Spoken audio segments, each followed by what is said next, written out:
From the Johns Hopkins Applied Physics Laboratory in Laurel, Maryland, welcome to the NASA New Horizons mission Countdown to Pluto. I'm Mike Buckley from APL Communications and Public Affairs, bringing you the first of these weekly updates from Pluto's doorstep as we count down to New Horizons' historic flight through the Pluto system on July 14th. It took more than 9 years and a voyage of 3 billion miles to get here. The mission team has been looking forward to this for a long time, and we invite you to join us on this adventure.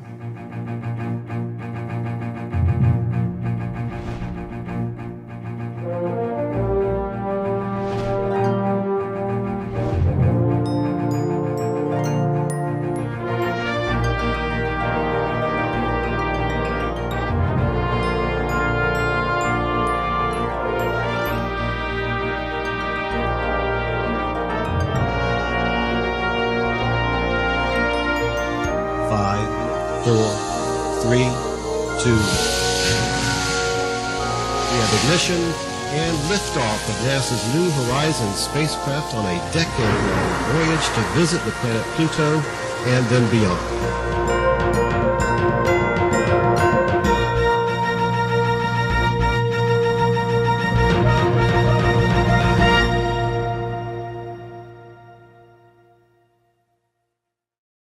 We're 34 days from the Pluto flyby. The spacecraft is traveling at about 750,000 miles a day, now just about 26 million miles from Pluto. New Horizons is a key part of NASA's exploration of our solar system. Joining me to talk about that is Jimmy Lee, NASA's New Frontiers Program Mission Manager. Jimmy, welcome.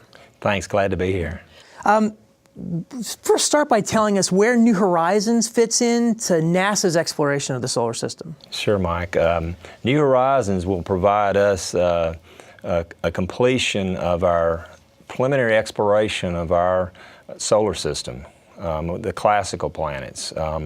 It'll provide us our first up-close and personal look at Pluto and its moons. It's very important from a NASA perspective. It's one of a number of missions in our portfolio that will provide for exploration of our solar system and beyond. New Horizons is actually the first of this class of missions, New Frontiers program. Tell us a little bit about New Horizons in that program and where New Horizons fits into New Frontiers. Well, New Horizons was judged to be the highest science priority at the time, is the first of the New Frontiers class of missions with the study of Pluto and the Kuiper Belt will allow us to gain an understanding of that region of our solar system and open the door for future exploration. Now, with that New Frontiers line too, you're responsible for a pretty interesting line of missions, that go to some extreme places in here. What are we waiting for to see from New Horizons, once it gets to Pluto? Well, it's really the exciting part about it is what we don't know. I mean, with exploration and discovery, you don't know what awaits us out there. Thanks, Jimmy. Alan Stern is the New Horizons principal investigator. New Horizons is the first Outer Planets mission led by a principal investigator who's charged with managing the entire mission, from developing a concept and assembling a team to building a spacecraft and delivering new science data. Alan, thank you for joining us. Thank you. Before we start getting into mission updates, tell us first about the New Horizons mission. Well, New Horizons is the first mission to explore the Pluto system. It's a flyby like all of the other first missions to the closer planets, but it's a 21st century spacecraft, the fastest ever launch, going the farthest any spacecraft ever has to reach its primary target, and armed with a very sophisticated payload of 7 very high-tech, very powerful scientific instruments so that we can write the textbook on what the Pluto system is all about and how it came to be. Yeah, like a lot to learn in this case. New Horizons is a mission of firsts. There are a lot of firsts on this mission. Obviously, it's the first mission to the Pluto system. It's also the first mission to what we call the third zone of the solar system, the Kuiper Belt. It's the first mission in NASA's New Frontiers program of PI-led missions, and it just happens to be the first PI-led mission ever to the outer planets. So there are a lot of firsts in New Horizons. There's also one last, which I think is very important to the mission, and that is that we at Pluto are completing what was begun in the 1960s by NASA with the first missions to planets Venus and Mars. And across that 50-year period, the United States has explored all the planets, and we're kind of running the anchor leg with Pluto to finish the relay. In fact, I could even go back farther. It would seem like this mission almost started in 1930, when Clyde Townbaugh discovered what we thought was just this oddball planet on the edge of the solar system. But as it turned out, it was actually the first of a whole new class of worlds that New Horizons is traveling to, in a place that we're just now beginning to learn about. Right. In 1930, when Townbaugh at Lowell Observatory discovered Pluto, he had no idea that he'd actually uncovered the biggest structure in the solar system, the Kuiper Belt. The third zone, as we call it. Sometimes we call it the twilight zone because the lighting levels are so low. And this region of the solar system wasn't really anticipated. In fact, across the whole of the middle of the 20th century, out into the late 20th century, we just thought Pluto was an oddball. Didn't fit the pattern of being one of the inner rocky planets, the terrestrials. Didn't fit with the giant planets at all. It was just off there on its own. And then, beginning in the 90s, planetary scientists began to discover small objects, comets, and the building blocks of small planets that orbit in the Kuiper Belt region. It's teeming with these small objects. Pluto's the biggest and brightest by a long way, but eventually, as more and more data was taken on the Kuiper Belt, it was discovered that the Kuiper Belt also contains a handful of other small planets, other Plutos, even though they're different compositions, different numbers of moons. Some have atmospheres, some do not. But this is Pluto's cohort. This is Pluto's family, and it's the third class of planet in the solar system, the small ice dwarfs. And our first look at one of these objects is New Horizons. So tell us about the spacecraft. What was put together to get that data and get that first look? Right. We built a really high-tech, very small spacecraft about the size of a baby grand piano. Even with the fuel on board, it weighs less than 1,000 pounds. The spacecraft has tremendous capability for conducting a reconnaissance flyby. Fast turns, very large solid-state memories for storing data, fast bus speeds on the spacecraft so we can take data from up to 5 instruments at once, many other capabilities as well, and highly miniaturized so that we could be very light and get a very fast launch as a result of that. On board the spacecraft, the real business end of the mission is the scientific payload. We have 7 scientific instruments on board. We have 9 cameras for mapping. We have 2 spectrometers for atmospheric and surface composition. We have the capability to do thermal mapping on board, to measure dust particles, dust impact rates in the solar system and also at Pluto, to sample the material coming off Pluto's atmosphere, determine its density and its composition. So there's a very powerful suite of instruments, and because we miniaturized them, it's amazing. All 7 combined weigh less than just the camera on the Cassini-Saturn orbiter. And combined, when we turn them all on, we're talking 28 watts. That's like a night light to run all these high-tech instruments in their computers. So what are these instruments and what are they going to learn? What are they going to gather in the Pluto system? What are the goals that we're going to bring back from Pluto when we fly through that system? Mike, we're going to write the textbook. We know very little about the Pluto system now. It's really a mission of raw exploration, flying into the unknown to see what's there. So we're going to produce maps of Pluto's surface in black and white and in color, in medium resolution and high resolution. The same for Pluto's big moon Charon. We're also going to image all of the small moons. We're going to search for new moons. We're going to search for rings. We're going to determine the atmospheric composition, its structure with altitude. We're going to determine the atmospheric escape rate, whether the atmosphere has an ionosphere. And then we're going to make composition maps so that at every pixel will have a spectrum on Pluto, 64,000 locations. And we're going to do similar mapping of the big moon Charon and lower resolution mapping of the smaller moons. And that's not the full list, but it gives you an idea for the range and variety of data sets. For example, I didn't tell you anything about stereo mapping, but that's something else we're going to do that's going to give us the ability to reconstruct the topography on Pluto's surface in 3D. I mean, so we're already getting the idea that this isn't just a weekend at Pluto, this idea, right? The flyby itself is July 14th, but it's a 6-month encounter, beginning back in January. What have we learned so far? Are we learning things about Pluto now that we didn't know before New Horizons started speeding closer to the Pluto system? Well, that's another great question. We started in January with environmental monitoring, the region of space where Pluto orbits. And we're using the plasma instruments on board to study the heliospheric environment. We're now using the ALICE ultraviolet spectrometer to also study the charged particle populations out there. The dust instrument is on, and it's measuring the dust impact rates in the Kuiper Belt. And as we started to draw closer in April, we started to image the system with LORRI, which is our long-range reconnaissance imager. LORRI's already detected what we think is a polar cap on Pluto. Other very large surface markings, some are bright, some are very dark. We don't really understand why Pluto should be so contrasty, but I've never seen an object in my career in planetary science that looks this interesting at low resolution. And I think it really promises over the next few weeks to get to be a better and better ride as we start to uncover what's really there. I want to talk about that ride. We mentioned earlier, just in your introduction, the role of the principal investigator. But as we're getting close to Pluto, we're on Pluto's doorstep. To tell us a little bit about what it's like to be leading this team. This is a mission you've worked on for a long time. To be this close, just take us through what you're thinking and guiding this team to that ultimate.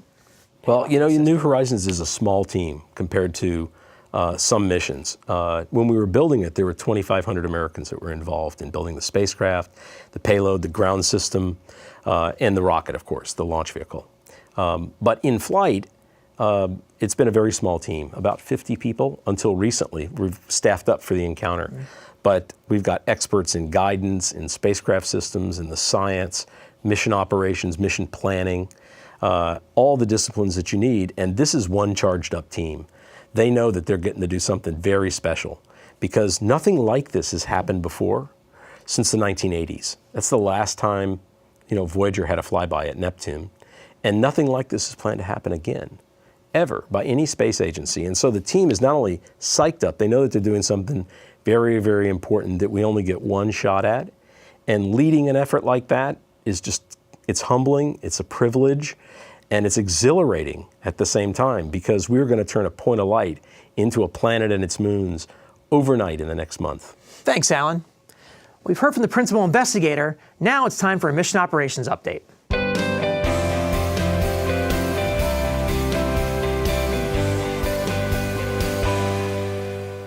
Each week, we'll provide updates on spacecraft operations and mission science. Now, to give us the operations update is Mark Holdridge, the New Horizons Encounter Mission Manager. Mark, you've had roles on many missions. Tell us a little bit about your role on New Horizons. Well, as Encounter Mission Manager, my responsibility is primarily for planning and execution of the flyby. As you know, there's a tightly choreographed sequence of events that take place around the time of the flyby, and a very diverse team of navigators, scientists, engineers, and operations personnel. And so we have to all work together to optimize the timeline and reduce risk and come up with the plan, if you will, that we then execute. So I've been spending the past several years running a number of different meetings and having technical discussions with the team members to try to refine the timeline and come up with a good plan for how to do all the operations. So you mentioned that team. Take us through what the team has been going through the last couple of weeks. Yeah, so we've really turned the corner on the operation in the past week. We're what I would say on final approach. We've transitioned from spin mode, where we were playing back the recorder data to make room for the data that we're going to be recording in the weeks ahead. We've begun the final OpNav imaging campaign and also resumed science operations. And those will continue now seamlessly through the flyby. So we don't have any more periods downtime where we're spinning the spacecraft. Everything is up and running now, as it will be throughout the whole flyby. You mentioned OpNav, navigation, right? So tell us how you're guiding New Horizons toward the Pluto system. Well, we start off with what we call an a priori estimate for where Pluto is, and we revise that estimate with Earth-based observations as well as the spacecraft's trajectory, and then we difference those two to determine, what maneuvers to do to get to Pluto. Starting the beginning of this year, though, we really transitioned to a relative body type navigation using optical navigation, using the spacecraft's onboard camera and imaging Pluto directly and figuring out from the spacecraft's perspective where it's headed, relative to Pluto. And as we get closer and closer to Pluto and it gets bigger and bigger in the frame, we come up with more refined estimates, and we continue to tweak those estimates on approach and determine when or if we need to correct the spacecraft's trajectory. Now, we haven't done many of those maneuvers, right? I get an indication that the spacecraft has generally been on track. Right. Yeah, we had one maneuver in March, and we have a number of placeholders in the weeks ahead in case we need to do it to tweak the trajectory or as a hazard avoidance type maneuver. But we're really hopeful that we'll have one, maybe two more maneuvers. So we want to be very careful about when we do the maneuver so that we don't have to do another one after it. So we're trying to economize on the number of maneuvers. And either way, just to get to this point, it's a pretty precise operation during the flyby of Pluto. Yes, I mean, we're trying to hit a very small box, relatively speaking. It's 60 by 90 miles, and we're going 30,000 miles per hour, and we're trying to hit that box within a plus or minus 100 seconds. And that's really necessary. We want to do that to ensure that we achieve the science objectives of the mission. So what's next for the team over the next couple of weeks? Well, we're going to continue to monitor the trajectory, again, using the optical navigation as well as radiometric tracking from the Deep Space Network. And it's going to continue to tweak, the trajectory if we deem it's necessary. And of course, science is ongoing. We're continuing to image Pluto as it's getting bigger and bigger and starting to show some of its features. And all this is happening in parallel. All right. Well, thanks, Mark. Now, speaking of science, now let's get a science update.